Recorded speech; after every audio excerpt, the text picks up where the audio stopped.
bienvenue. Hello there and welcome to City Breaks Paris, Episode 8, Belle Époque Paris and the Eiffel Tower. I'm thinking that maybe some of the pictures you have in your head of Paris probably date from the Belle Époque, even if you don't realise it.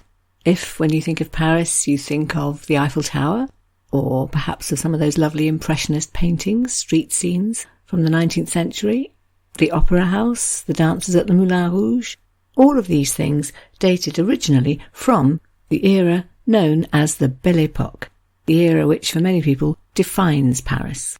So for this episode then, some definitions. What was the Belle Époque and when was it and why was it belle? A little history, in other words. And some sites to visit that link to that era. Places like the Opéra, the Grand Palais and the Petit Palais, the Galéries Lafayette, and, of course, the Eiffel Tower. So, heading back into history to start with, we talked in the last episode about that awful period which culminated in the Semaine Sanglante, the Bloody Week, the brutal put-down of the Paris Commune by the authorities. But, as it turned out, that was the last serious bloodshed in the city of Paris, right up until 1914, the outbreak of World War I. And so people look back fondly on that period, partly because it was a period largely of peacetime, and also because it was an era when lots of new and exciting things were happening, and when Paris really did seem to be at the very centre of the world. And those are some of the reasons why it became known as La Belle Époque. It was a time for artists and writers and musicians to gather in Paris. The Impressionist painters, for example, who broke the mould with their new techniques and their choice of subjects, deciding quite frequently to paint street scenes of their beloved capital city. Pictures which documented the carefree gaiety of life in Paris. For example, Renoir's painting, Les Grands Boulevards, which shows that new invention, the flâneur, the person walking about to no particular purpose, wandering down one of the fairly newly built wide boulevards in the city. Or a painting like Camille Pissarro's The Seine and the Louvre, which shows lovely Paris on a wintry day. You can see the Pont des Arts, one of the bridges across the Seine. You can see the Louvre, and lots of sky and water, all in that lovely Parisian watery grey light of winter. Another artist a little later on who defined Paris of the same era would be Toulouse Lautrec, with his posters using the new techniques of silhouettes, capturing that gay abandon of nightclubs and dancing girls and actors and music. It's the era when composers like Debussy and Ravel were walking the streets of Paris, composing, yes, but also mingling with the other painters and artists and performers in places like Montmartre. It was a shocking period in some ways, culminating perhaps in 1913, so just before the end of the era really, when much consternation was caused by, wait for it, the performance of a ballet. Problem arose with the arrival of the Ballet Russe, the Russian ballet company run by Diaghilev in Paris, when they performed Stravinsky's Rite of Spring at the Théâtre des Champs-Élysées. The music was so unexpected, choreography so daring, that people were shocked, and rioting actually broke out in the theatre. There was a great emphasis too on fun and entertainment for ordinary people. Some of the grandest Parisian cafes date from this era. Cabaret and music hall was very popular. It's estimated that in 1900 there were about 40 different venues where you could go to enjoy such entertainment. One of the best-known ones being the Folies Bergères, which dates from 1872 and had its heyday in the 1890s, somewhere where you could see operettas and hear popular songs and see the very popular dancing girls. Other establishments did similar things, but there were also displays of gymnastics, there were circus routines, a real feeling that really anything went. And all of this carried out in a rowdy atmosphere, exuberant dancing, lots of audience participation, clapping, calling out, singing along. The audience wandered about as well, buying drinks, smoking, chattering, thinking nothing of calling out to their favourite dancers now and then. In short, quite a raucous atmosphere. And that was why, when the future Edward VII, then the Prince of Wales, took to coming on visits, going to places like the Moulin Rouge, people were amazed. It was more than just fun and entertainment, though. There was a big emphasis on technology as well. All sorts of exciting new things were beginning to become possible. And so there was a real feeling that technology from now on would enhance people's lives and open up an exciting new century, epitomised by the Eiffel Tower, which was actually built in 1889, a vast, shiny, showy engineering project designed precisely to show the world what the French could do. Only in Paris, they thought, belonged the tallest tower in the world. It was also the era when the metro was first opened up, the very first line opening on the 19th of July 1900, Porte de Vincennes to Porte de Maillot, making travel around the city easier for everybody, but also showcasing the new emphasis on style. The architect Hector Guimard was employed, for example, to design the entrances to many of the new metro stations, and his Art Nouveau decorations heralded a new era when what things looked like and the style of things was important. About 80 of these can still be seen more or less unchanged today, and you can get other glimpses of the new style of architecture if you look at the Gare d'Orsay, now of course the Musée d'Orsay, or the dome of the Grand Palais. These eye-catching new structures made possible by the advance of technology, the use of steel structures to prop up something like the dome of the Grand Palais, new techniques making it possible to design and make the wrought iron railings which are such a feature of, for example, the metro station entrances. It was the era of the expansion of the railways as well, hence the need to build the Gare d'Orsay, and this opened up travel for Parisians who could now go and spend days or weekends in Deauville, or travel a bit further to Biarritz and the Riviera. And all of this world of exciting new possibilities found its grand culmination in the World Fair of 1900, which took place in Paris, and to which it's thought that some 50 million visitors came. Many Parisians, many French people, but also many from abroad, so putting Paris on the map. It was a celebration of all things new and wondrous. One of the most popular sites to visit was the Palais d'Électricité, set up at the Trocadero, overlooking the Seine, but there were lots of other exhibition halls. The whole thing was opened by the French president, one Émile Loubert, who made an extravagant opening speech, claiming that the virtues of the new century would be, quote, justice and human kindness. The Guide Hachette, published at the time of the opening of the exhibition, also got very overexcited, writing the following, quote, "It is the exhibition of the great century which opens a new era in the history of humanity." It does all sound very uplifting and grand, doesn't it? And then you remember that only 14 years later, World War I broke out, and new technology was used then for new and terrible purposes. But at the time, the atmosphere was just one of excitement and looking forward. Here, for example, is Sue Rowe in her book In Montmartre, writing about another development that was just coming into its own, and which was shown off big time at the World Fair, and that was the development of cinema. News companies like Gaumont were there, showing off their newsreels, projecting them onto a gigantic screen, and allowing people to hear some of the very earliest examples of synchronized sound. One audience member was amazed and wrote, "Every member of the audience had a listening tube hung on the back of a seat in front of them, with a pair of little knobs that you placed in your ears. At the other end of the listening tube, a phonograph played a text synchronized with pictures." Cinema companies like Gaumont and Pathé Lumière were there showing films, and as Sue Rowe notes in her book In Montmartre, quote, taking the opportunity to show off their most spectacular technical advances. For the duration of the exhibition, Paris really was the centre of the world. Other countries came to display their goods and inventions and new ideas. Here's an extract from an article by a traveller historian, Geert Mark, quoted in a book called City Lit Paris. Full, by the way, of all sorts of extracts about all sorts of aspects of Paris. I highly recommend. Anyway, Mr. Mark wrote, quote, "The 50 million visitors traipsed from one miracle to the next. There were X-ray machines with which you could look right through men and women. There was an automobile exhibition. There was equipment for wireless telegraphy. 40 countries took part. California had dug an imitation gold mine. Egypt came with a temple and an antique tomb. Great Britain showed off all the colonies of its empire. Germany had a steam locomotive that would travel at 120 kph. France exhibited a model of Clément Ader's motorized flying machine, a gigantic bat with a 30-metre wingspan. Humans, after all, were destined to leave the Earth one day."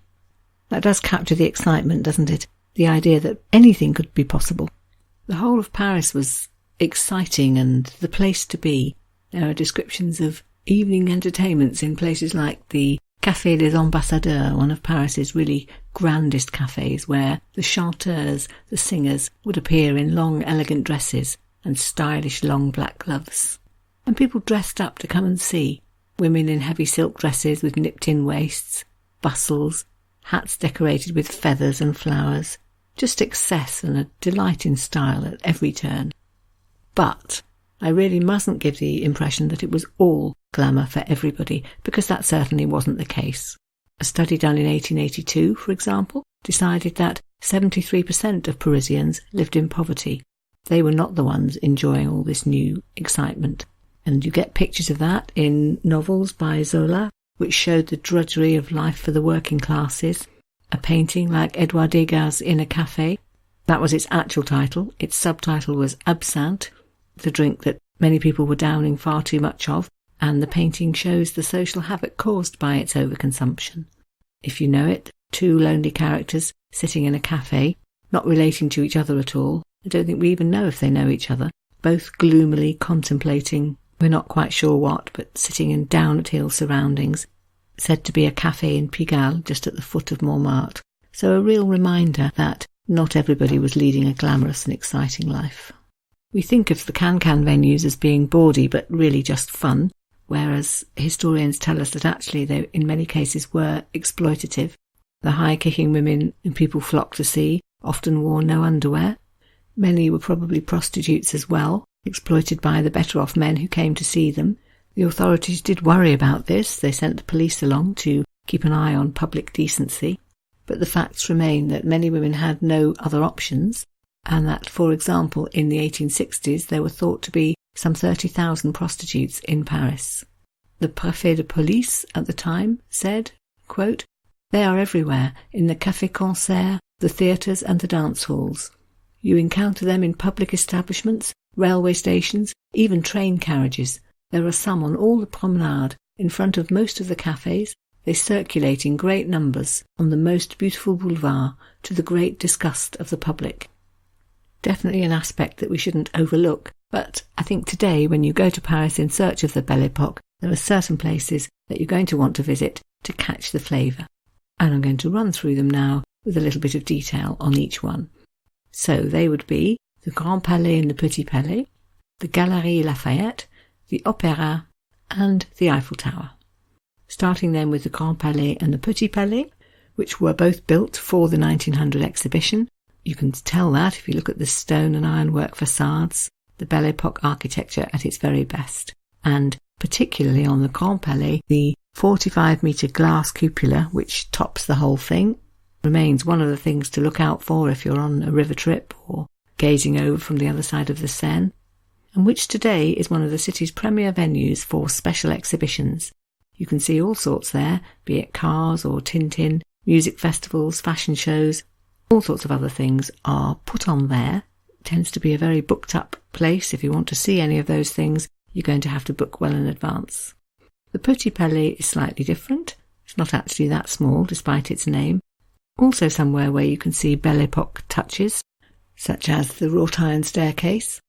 It's run as an art gallery today. Its other title is the Musée des Beaux-Arts de la Ville de Paris, so the Paris City Fine Arts Museum. Both of those buildings then definitely worth a look if you want to soak up some Belle Époque atmosphere. Another place that's easy to go to, because actually it's a shop, but where there is some stunning Belle Époque style on display, is the Galéries Lafayette, Paris's best-known department store, just across the road from the back of the Opéra, an establishment which opened in 1895, so right in the middle of the Belle Époque, and was originally just a small haberdasher's, evidently run by a couple of people with an eye for marketing, because gradually it acquired a reputation as being a magasin de nouveautés, a novelty shop. Don't think that's got the sort of tacky end-of-the-pier plastic connotations that the word novelty has in English. It's more that it was a shop where you could go to buy the very latest in really anything, fashion, food, you name it. So definitely caught the zeitgeist, and was so popular that by 1912 they managed to reopen with their wonderful new Art Nouveau interior, central staircase based on the one at the Opéra, a huge 43-metre high dome inside which dominates the whole building, its jewelled colours, its stained glass windows. You definitely find yourself, when you first go in, I think, wondering, is this an art gallery or is it really a shop? It seemed to specialise in everything. Early on it had 96 departments, no less, and also extra add-ons, a smoking room, a tea room, a reading room. And so for all these reasons it became one of the places to visit. And I think it's fair to say that it still is, whether you're going to buy anything or just gawp at the amazing displays. Can you imagine the sort of thing they do at, let's say, Christmas or Easter? You could spend hours just in the food hall. And if you don't want to spend any money at all, you can still go in and go right up to the rooftop where you'll get some of the best views of Paris, including a close-up view of the Opéra, which is bang next door. And that brings me nicely to said Opéra, or the Opéra Garnier, as it's really called, Garnier being the architect responsible for its design. It was actually begun in 1860, and things went slow, of course, during the siege of the city by the Germans, but it was absolutely a symbol of Paris getting back to being Paris very soon after that, because it opened in 1875, so only a few years after the siege, and for that reason it really was seen as a major event, a sign that Paris was regaining confidence. And a very grand opening was arranged, attended by crowned heads of states from other countries, and by the Mayor of London, who arrived fully robed in, wait for it, a gilded coach. Rupert Christensen, in his book City of Light, is very good on exactly how glamorous the newly opening opera house was, and on its significance in the history of the city, writing of, quote, gilded and mirrored salons, shimmering candelabra and marbled colonnades, ceilings plastered with mosaics and frescoes, classical statuary and flaming gas torchères, all enhancing a superb central stairwell that turned the ascending and descending audience into a spiralling spectacle.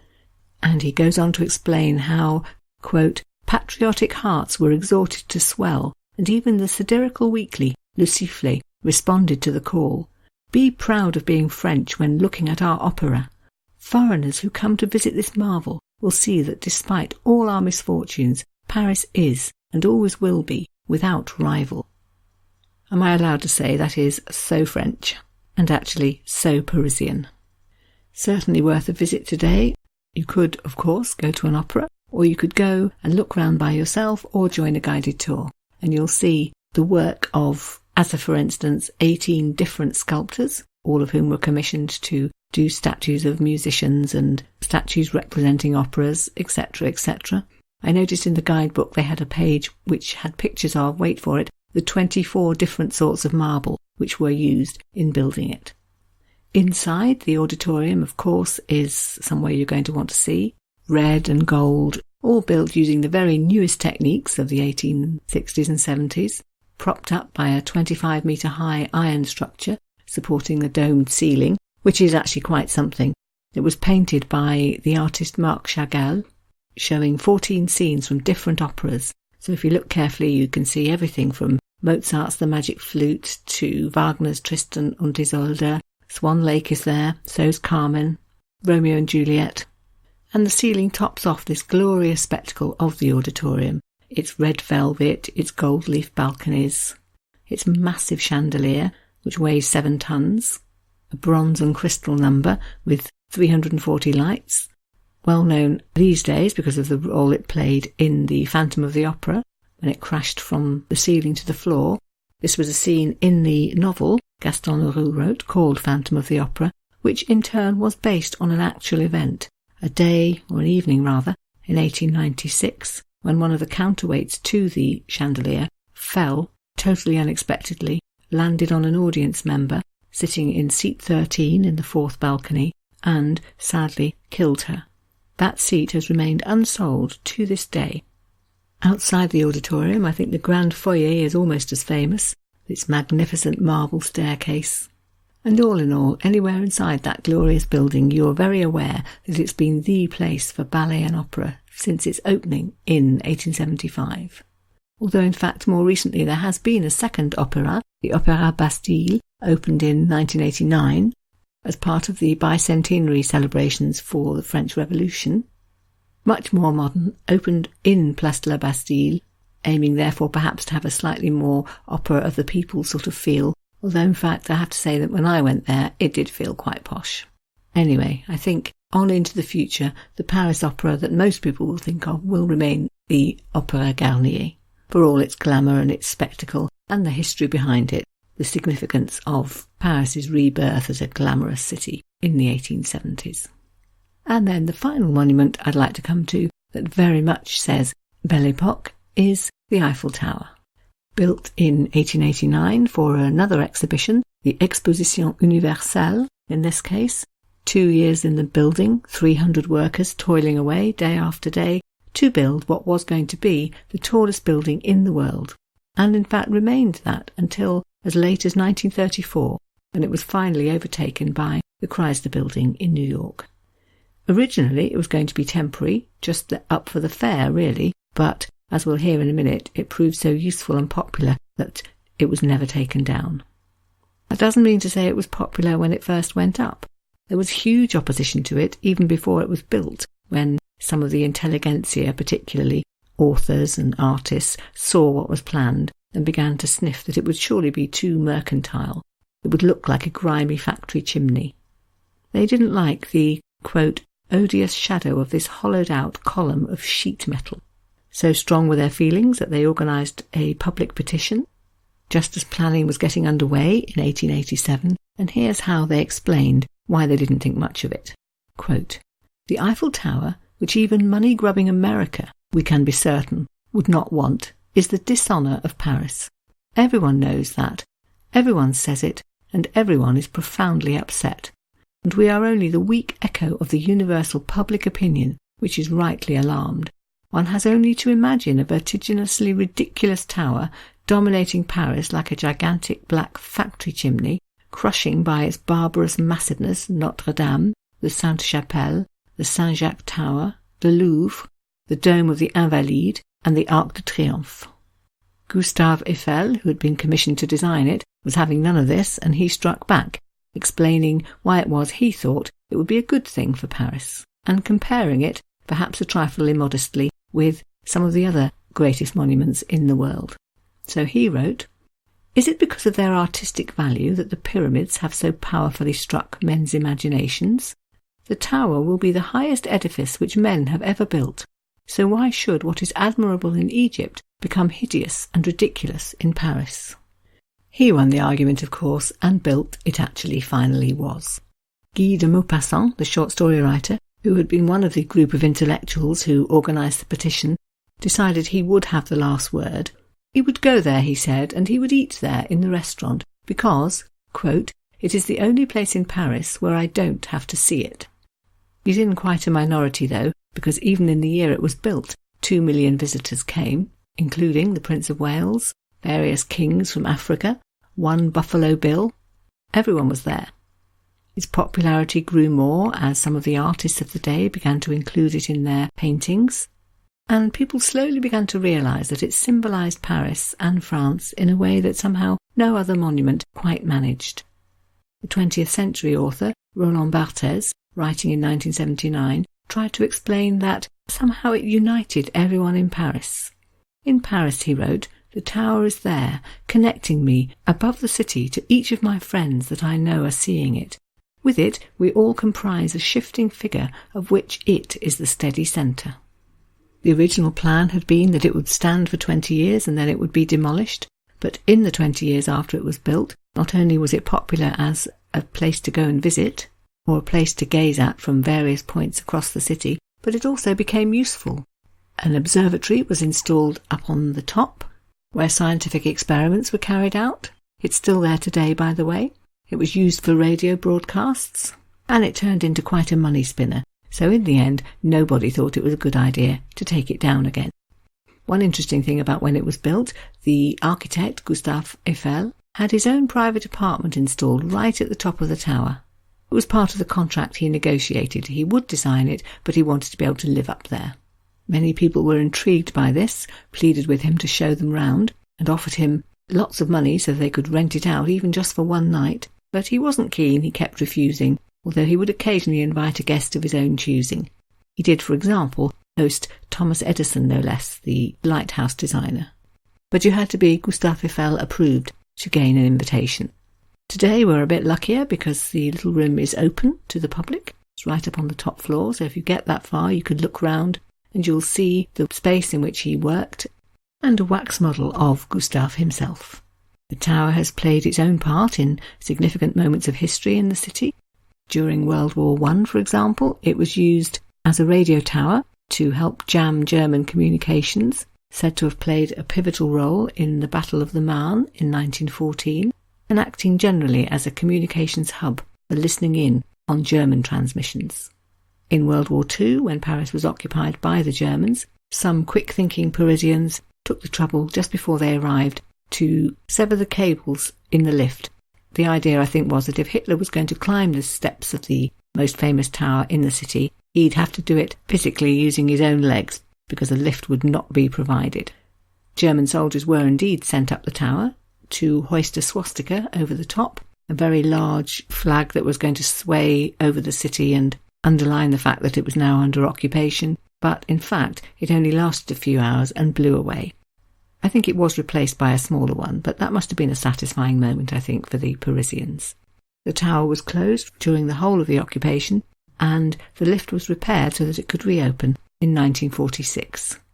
Hitler himself was very aware of the symbolic power of the tower, and as the Germans were retreating in 1944, he ordered his general there, General Dietrich von Görlitz, to destroy the Eiffel Tower before he left the city. But the German general, for whatever reason, disobeyed, is known to have said that he thought Hitler was just mad to suggest such a thing, and so we have him to thank that the Eiffel Tower is still there.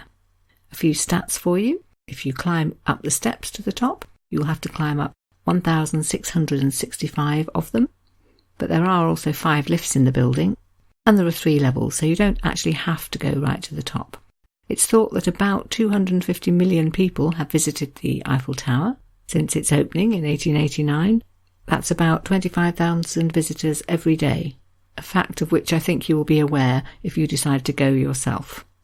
One of the guidebooks I read helpfully told us that the weight of paint needed to paint the whole thing would be the equivalent in weight of 10 elephants, but that notwithstanding, it has been repainted 18 times. To date, that's about once every 7 years.